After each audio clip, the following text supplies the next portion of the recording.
Hello, Dr. Lauder. Hey, Monica. Tracy, I wonder if you would do me the favor as we get started with this. Just tell me exactly what the title is right now, because you're sort of like queen of a lot of things, and it would be helpful to know. Well, I do jump around a little bit. So I am currently an associate professor of mass communication, and I am the chair of the mass communication department at Emory-Henry. I have been a part of that department for 17 years. And I also have had the privilege of working with Ms. Amanda Gardner in career services for about the last 4 or 5 years. And I am I call myself the interim director of the new Van Vlissingen Center for Career and Professional Development while we search for our incoming director who will lead the expansion of our career services programming at Emory-Henry. I'm so glad you said all that because I would not have come close to getting all those words in there. So that's good. And speaking of all those words, you've got some good words today, and I'm excited to talk to you. What we want to talk about today is thinking differently about internships and job searches in the middle of a crazy situation. We got seniors graduating, and we just can't do things like we've been doing them. But I was so excited to hear you talk about how you guys have made a plan to get around some of the internship challenges. And so I want you to talk about that. Let's just start there. Let's not even go into jobs just yet. Let's just start with internships. So we've got this situation where our kids can't have classes on campus, seated classes on campus. They're having to do them remotely. So how do you handle a student who wants to do an internship right now? Well, it's really tricky. And, one of the things to keep in mind about anything we talk about today is every day is different and it's all a moving target. So it's hard to set policy and set guidelines when everyday things change. And that's not at Emory-Henry, that's the world that we're living in. I worked with Ms. Gardner, and we also worked with the Associate Provost and the Dean of Students. And because we were not requiring students to be seated, we couldn't require them to have on-site hours at an employer for academic credit. And so what that then gives us is an opportunity to do a couple of different things. One is to have a virtual internship. Just like you and I are working together right now over the internet, there are some employers who are willing to continue having virtual internships.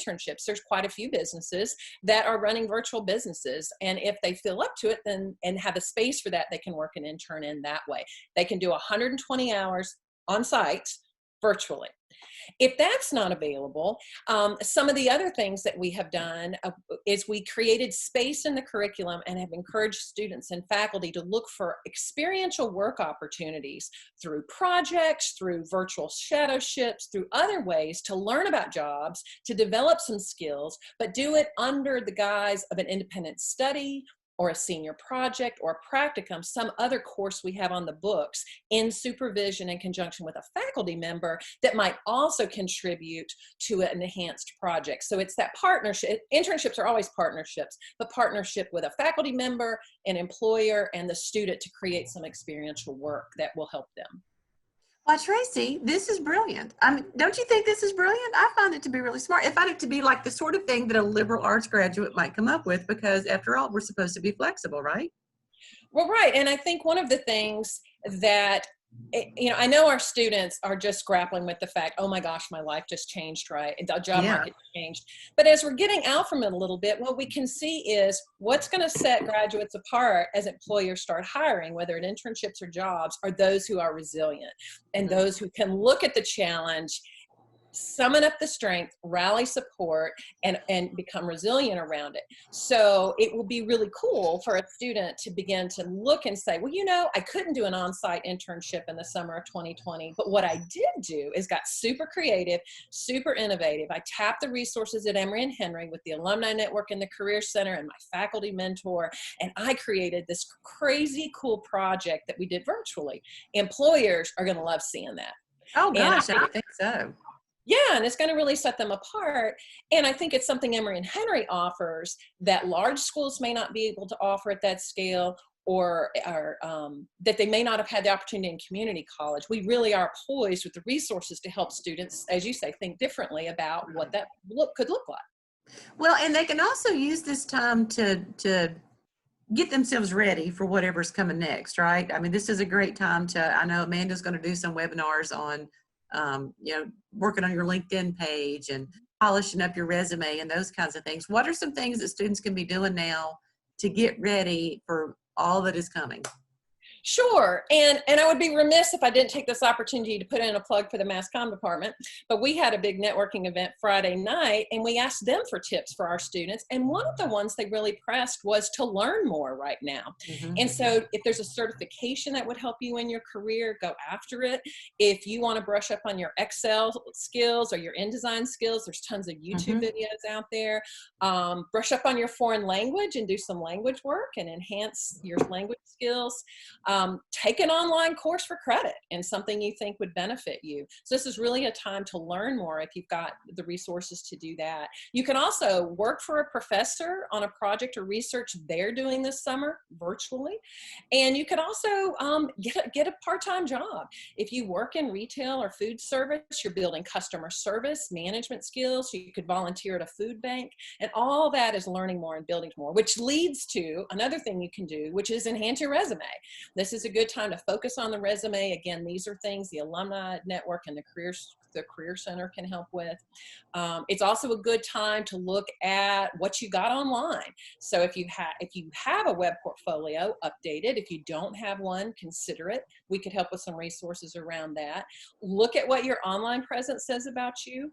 At our networking event with alumni Friday night, they said, and I know Amanda has said this too, almost all employers look for a LinkedIn profile. And if you don't have one, some employers just stop there. You don't have a photograph. And that was the most impressive thing I think I heard them say, or that made the biggest impression, was when, I guess it was Sonny said, if we can't find your LinkedIn profile, we don't even consider you. I mean, that was huge. It is huge. And so if you think about, there's competition for these jobs in the big scheme of things, in the scheme of graduating from school, being prepared for the job market, even surviving in a pandemic, putting up a LinkedIn profile is a pretty easy thing to do. Right. And we can help do some kind of things. Obviously, networking is key. Networking is key at any time in the job market and internship market. But more than ever, our alumni want to help. I had an alum email me this morning and said, I want to be sure that students that want to do this are reaching out to me. You got to send my email to them. Oh, that's good. It is good. And we have great alums that want to help and do the networking. So it's spending that time making connections. And even if the job doesn't happen right now, maybe you're building customer service skills at Walmart, you are building that network. So when the jobs begin to open up, people are going to know you and they can reach back to you. Right. Well, and the other thing I thought that your alum said that was so helpful is, even though there may not be some jobs available right this minute, that they want to be hiring, they all wish to be hiring, and they all plan to be hiring. So go ahead and, like you said, to your point, to get yourself looking ready to go and, get some additional skills and maybe make some just networking connections now. So, when things do change, you will have those relationships, because it is about relationships so many times. Sure. And one other thing, just a practical tip, I'm finding through teaching classes via Zoom and working with students, we all need to enhance our Zoom skills, i.e. video conferencing. And so I think students need to practice how to appear in Zoom, how to set up a place to talk. And so one of the things I know our alums could help us out with is doing some mock interviews with students. Oh, that's a great idea. And so, having students practice that, and it doesn't even have to be with someone in their field. I've done mock interviews with athletic trainers, and I know very little about, needing one. But we can all help students in that way by just doing a quick mock interview and giving them some feedback. And so, again, the Career Center, and I know your office can help connect students to people who could do that kind of thing. Go ahead, Monica. No, I was just going to say, and just since you mentioned mentioned her 2 or 3 times, Amanda in the Career Center is still working for students very much, helping students get their resumes together, helping make sure that you don't have really bad picture on your LinkedIn page, all those things that, that you just need a little advice on. She's still helping students do all those things, plus making connections between employers and graduating seniors. So we need to remind students all the time that service is still available. Right. And I think it's great that we're partnering the careers. You're right. Amanda does all those things, and I'm happy to help and pitch in and do those things too. We're all coming together on that. I think it's lovely that now more than ever our alums want to partner with the Career Center and help and do those kinds of things. And in terms of the networking pieces of that. And I just want to say too, you started off talking about the liberal arts background. I think students can also spend some time right now thinking about their liberal arts education, because if you pay attention to what's going on in the world, now more than ever, you can't just think about your area. When we think about healthcare, if you're not thinking about global politics, religion, right? They're talking about things going on in the news, the economy, Social justice. so yeah, social justice, all these things are affecting healthcare. And by the Mhm. same token, if you're a civic innovation major and you're looking at social justice and community outreach issues, you got to know a little about healthcare, and you got to know Right. about the economy and politics. And so our graduates are so poised for being able to pull that whole education together and set themselves apart in the marketplace. And so just staying up on the news, seeing how the pandemic is affecting our world, is affecting our country and our states and the industries we specialize in, is going to also set us apart in the job market, set our students apart as they talk about what they'd be like to be an employee. Well, because our faculty is so focused on making sure that a student doesn't just know mass communications, they also know how that affects your life and your career life in every other degree. That our students are far more prepared, I think, than a lot of kids are. And so I applaud you all for the way you managed to make this a place of connections. I keep seeing that everywhere. It's important to say that word connections, because that's kind of what we're doing. It's making connections, not just with each other, but also between the sort of thing we're majoring in and the sort of thing we're aware of and the sort of thing we're going to be doing. And the fact that none of those things happen in a vacuum. Right. And as you say, the Career Center is a great place to do that. There's a good partnership with the alums right now as they step in this time of crisis to help out in some of those ways. But if you go to the website, you can just look for Career Center. There's ways to make appointments with Amanda. There are lots of resources there about resumes and interviewing, or just to connect. You can email one of us and we'll be happy to do whatever a student needs to get them going. And just one other thing I wanted to point out as we talk about these resources available is we're not trying to diminish that this is a very painful and difficult time for our students. No. Yeah. It's a really hard time, and just to be able to say, yeah, everything's going to be fine may be difficult some days.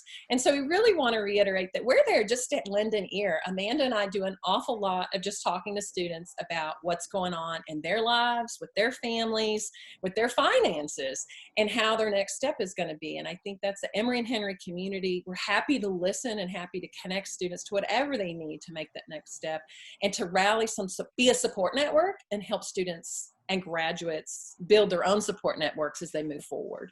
Right. No, I think that's great, and that's the Emory and Henry way. And so I appreciate what you all are doing there. Since you're talking about networking, let's wrap up a little bit by talking about the fact that we do have a series of interviews coming up that students can join, or alums, but folks can join live or watch the recording later, where we're going to interview some alumni about their careers. We're going to do 20-minute interviews with people like Harold Craw, who is in sports management, people like Dustin Hucks, who is in data mining, is a research scientist, Molly Gore, who is the public relations director for Santee Cooper Utility in South Carolina. Folks, Christina Mitchell, who just finished a great internship at NASA, and she's going to talk about how she got that. So anyway, just lots of interesting people doing interesting things to get students thinking about, what the options are out there and how they might see themselves fitting into a lot of different careers and a lot of different options. And, as we talk to people, we'll say, what's your availability to do some interviews or online internships and that kind of thing. So we'll use all of those opportunities to find out where there may be additional opportunities for our students. All right. Well, is there anything else you want to say? I'm so surprised when you didn't have a comeback. I was flummoxed because you're so good at comebacks. So do you have anything else you want to add that maybe we didn't hit? No, I think we hit the high points that I'd want students to know, that I think just acknowledging this is a frustrating time and it's a scary time, but as students to know that the Emory and Henry community's there, that the Career Center's there, that we have faculty and alums who want to be supportive, and we just need them to reach out to us and ask us the question and ask us to help them, and know we don't mind, it's what we're there for, and that and Right. we want them to be successful.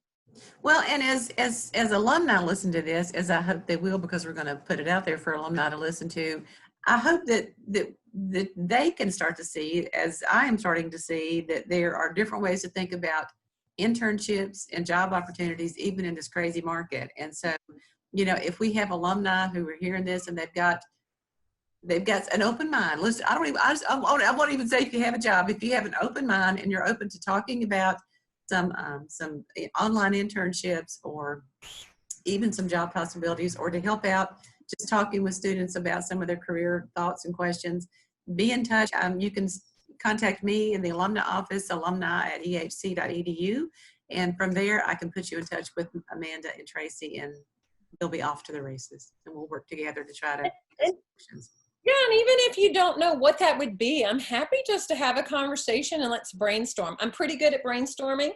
I know all the faculty. I know a lot about our academic programs only because I've been here a really long time and I've worked institutionally, and I'm happy to just brainstorm about what that might look like. Sometimes it's hard to see what a possibility would be without just putting some stuff on the table and thinking about that. And I'm happy to have that conversation. I think it'd be fun. Well, and just this morning, in response to President Wells's last video, we had somebody email us and say that he's hiring. He's got jobs open and he wants to hire some Emory and Henry people. So, so winner, winner, chicken dinner. We're very excited about that, and we appreciate that response. All right, we said we couldn't do it. We did it in 20 minutes. Thank you, Dr. Lauder. We appreciate you. It's because I'm a mass comm person. We speak for minutes and we write for word counts. So. And you might walk on water. I'm not sure. It seems like that's the theme I'm hearing. Just passionate. Dr. Lauder, thank you very much. And we'll hope to get back to you with some great volunteers from the alumni side of things very soon. Thank you, Monica. We appreciate your support. Bye.